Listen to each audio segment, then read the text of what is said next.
कर्मों का फल। अस्पताल में एक कोरोना पेशेंट का केस आया। मरीज बेहद सीरियस था।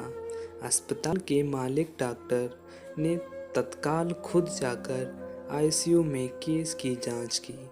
2-3 घंटे के ऑपरेशन के बाद डॉक्टर बाहर आया और अपने स्टाफ को कहा कि इस व्यक्ति को किसी प्रकार की भी कमी तकलीफ ना हो और उससे इलाज व दवा के पैसे ना ले के लिए भी कहा।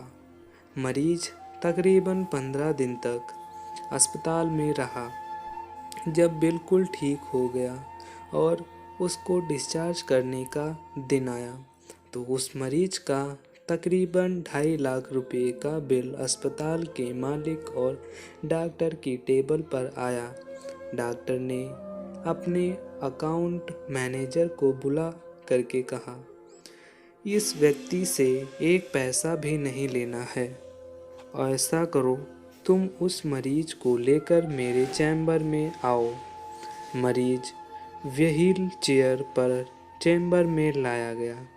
डॉक्टर ने मरीज से पूछा, भाई मुझे पहचानते हो? मरीज ने कहा, लगता तो है कि मैंने आपको कहीं देखा है। डॉक्टर ने कहा, याद करो, अंदाजन 2 साल पहले सूर्यास्त के समय शहर से दूर उस जंगल में तुमने एक गाड़ी ठीक की थी। उस रोज मैं परिवार सहित पिकनिक मनाकर लौट रहा था कि अचानक कार में से धुआं निकलने लगा और गाड़ी बंद हो गई। कार एक तरफ खड़ी कर हम लोगों ने चालू करने की कोशिश की, परंतु कार नहीं हुई। अंधेरा थोड़ा थोड़ा घिरने लगा था। चारों ओर जंगल और सुनसान था। परिवार के हर सदस्य के चेहरे पर चिंता और भय की लकीरें दिखने लगी थी और सब भगवान से प्रार्थना कर रहे थे कि कोई मदद मिल जाए। थोड़ी ही देर में चमत्कार हुआ। बाइक के ऊपर तुम आते दिखाई पड़े। हम सब ने दया की नज़र से हाथ ऊंचा करके तुमको रुकने का इशारा किया। तुमने बाइक खड़ी करके हमारी परेशानी का कारण पूछा।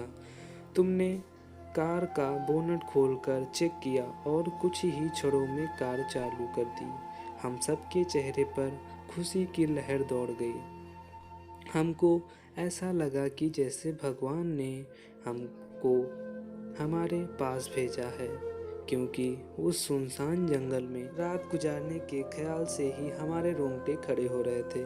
तुमने बताया था कि तुम एक गैराज चलाते हो। मैंने तुम्हारा आभार जताते हुए कहा था कि रुपए पास होते हुए भी ऐसी मुश्किल समय में मदद नहीं मिलती।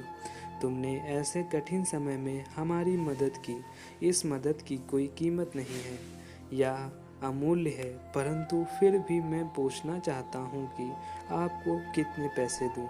उस समय तुमने मेरे आगे हाथ जोड़कर जो शब्द कहे थे, वह शब्द मेरे जीवन की प्रेरणा बन गए हैं। तुमने कहा था कि मेरा नियम और सिद्धांत है कि मैं मुश्किल में पड़े व्यक्ति की मदद के बदले कभी कुछ नहीं लेता।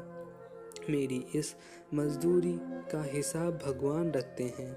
उसी दिन मैंने सोचा कि जब एक सामान्य आय का व्यक्ति इस प्रकार के उच्च विचार रख सकता है और उनका संकल्प पूर्वक पालन कर सकता है, तो मैं क्यों नहीं कर सकता।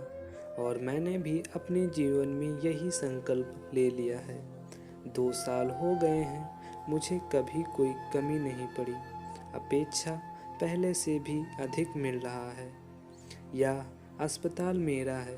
तुम यहाँ मेरे मेहमान हो और तुम्हारे ही बताए हुए नियम के अनुसार मैं तुमसे कुछ भी नहीं ले सकता। ये तो भगवान की कृपा है कि उसने मुझे ऐसी प्रेरणा दी। देने वाले व्यक्ति की सेवा करने का मौका मुझे दिया। ऊपर वाले ने तुम्हारी मजदूरी का हिसाब रखा और वो हिसाब आज उसने चुका दिया। मेरी मजदूरी का हिसाब भी ऊपर वाला रखेगा और कभी जब मुझे ज़रूरत होगी वो ज़रूर चुका देगा।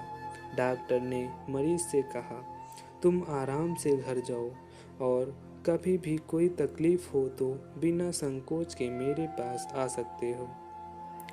हमारे कर्मों का फल हमें ज़रूर मिलता है। हमारे अच्छे कर्म हमें खुशी देते हैं और हमारे बुरे कर्म हमारे निराशा का कारण बनते हैं। Thanks for watching and subscribe my YouTube channel.